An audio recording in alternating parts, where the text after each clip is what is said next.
Esse vídeo aqui vai para meus amigos investidores de Magalu. Não é nenhuma recomendação de compra, nem de venda. São só alguns números que me chamaram a atenção. Eu até coloquei isso no Twitter no dia 23/10.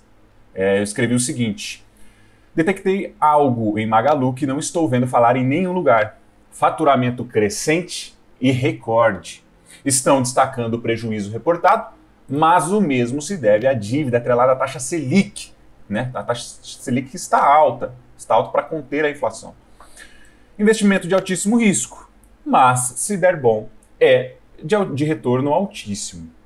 Eu, particularmente, não vou comprar, mas eu quero observar como que vai vir agora a divulgação de resultado que vai sair nesse mês, tá? Então, se a gente observar o faturamento, nessa tabelinha aqui, ó, eu coloquei ano após ano, certo? Então a gente observa por exemplo, aqui, ó, de 2019 para 2020, a gente aumentou em 47% o faturamento. De 2020 para 2021, aumentou 21%. E depois, 6%. Isso ano após ano. Agora vamos ver trimestre após trimestre. Se a gente observar o primeiro trimestre de 2021 e comparar com o primeiro trimestre de 2022, mesmo a gente tendo um prejuízo líquido, teve um aumento no faturamento. Tá? Então, assim, a taxa de juros estourou, a dívida que está atrelada à taxa de juros, automaticamente puxou esse lucro para baixo, começou a dar prejuízo. E se a gente olhar o trimestre 6 de 2022, aliás, o segundo trimestre de 2022 com o segundo trimestre de 2021, ligeira queda, mas aí, a partir do terceiro trimestre de 2022, foi apenas alta. Comparando o terceiro com o terceiro, é alta. O quarto de 2022 com o quarto de 2021 é alta. O primeiro trimestre de 2023, comparando com o primeiro trimestre de 2022, é alta. E o seguinte, também uma leve alta. E agora a gente vai observar o terceiro trimestre de 2023. E por que é interessante a gente observar o faturamento? Uma das maiores empresas do mundo é a Amazon. A Amazon é uma varejista, é uma empresa de tecnologia. A Magalu tem procurado seguir esse caminho e a Amazon, ela ficou muitos anos sem dar lucro. Esses aqui são os números da Amazon.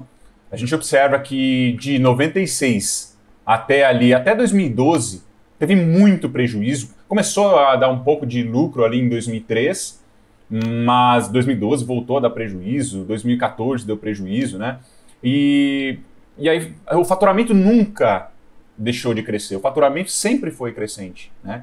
Enfim, depois a empresa passou ali dos 60 bilhões de lucro líquido, tá? Se a gente observar a cotação da Amazon, a gente vai observar aqui, ó,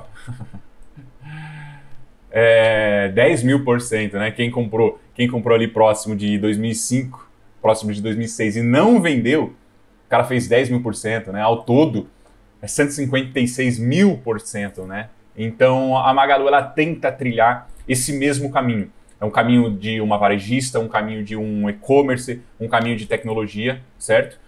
Vamos acompanhando, vamos ver como que vai ser essa divulgação de resultados. Você vai ter um faturamento, você vai continuar crescendo, certo? Bom, tudo que eu falei aqui até agora foram fatos. Eu mostrei números, certo? Fiz comparações. Agora, eu vou falar meu achismo.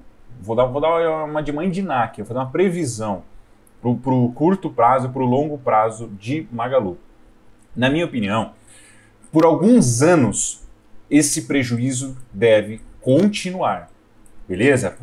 Deve até aumentar, porque é o seguinte, eu particularmente não consigo enxergar um cenário de taxa de juros baixo, porque é o seguinte, os Estados Unidos estão até aumentando os juros. Então, os juros aqui no Brasil, ele sempre vai acompanhar a taxa de juros dos Estados Unidos. Porque se lá aumenta para 6%, ou seja, lá aumenta 1%, aqui também tem que aumentar 1%.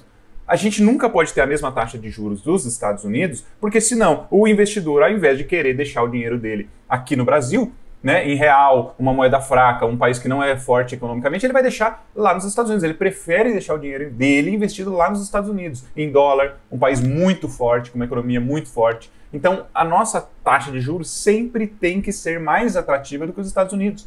E eu não consigo enxergar essa baixa na taxa de juros nos próximos 12 meses. Talvez 2, 3 anos a gente vai ter essa taxa de juros alta, certo? Então, na minha visão, a gente vai ter esse cenário por mais um tempo em Magalu. Ela vai quebrar? Na minha visão, não. Mas ela vai recorrer de alguns mecanismos que vai fazer a ação sangrar, que é a chamada subscrição de ação. Ou seja, ela vai emitir novos papéis na bolsa, o mercado não gosta disso, o acionista é diluído. Vamos supor que quem comprou lá atrás Magalu, vamos supor que ele está ganhando 5% de dividendo. A partir do momento da subscrição, só um exemplo, a grosso modo, ele vai passar a ganhar 2,5%. Porque se ele era antes dono de 1% da empresa, ele é diluído. Com a subscrição, ele passa a ser dono de 0,5%. É isso que acontece no processo de subscrição. E ela precisa fazer isso para angariar fundos, para ter mais dinheiro ali em caixa. Então, assim, a minha visão é, quem tem um papel não deve vender. Na minha opinião, vai voltar esse patamar aqui de 2020 e vai ultrapassar. Mas isso vai demorar muito tempo. Mas, na minha visão, não deve sair não deve vender o papel. Mesmo porque a gente não sabe quando vai voltar nesse patamar, né? Pode ser que daqui 10 anos, 5 anos, 4 anos, 3 anos. É muito difícil, a gente não pode tentar prever o movimento do mercado. Uma frase bacana para esse momento é essa frase de Warren Buffett, né? Seja medroso quando todos são gananciosos e seja ganancioso quando todos são medrosos. Tá todo mundo com medo aqui. Quando a cotação tá lá embaixo, todo mundo vê defeito na empresa, que a empresa é ruim, que a empresa é horrível. Tanto é que eu não vi ninguém falar desse faturamento crescente e recorde que eu mostrei. Agora, quando a cotação está aqui em cima, nossa, que empresa maravilhosa, que é a melhor do mundo, que vai superar a Amazon. Então, a galera vai muito pela cotação. A galera, ao invés de analisar números, fica analisando cotação. E, na minha visão, isso é um erro. A gente não deve fazer isso.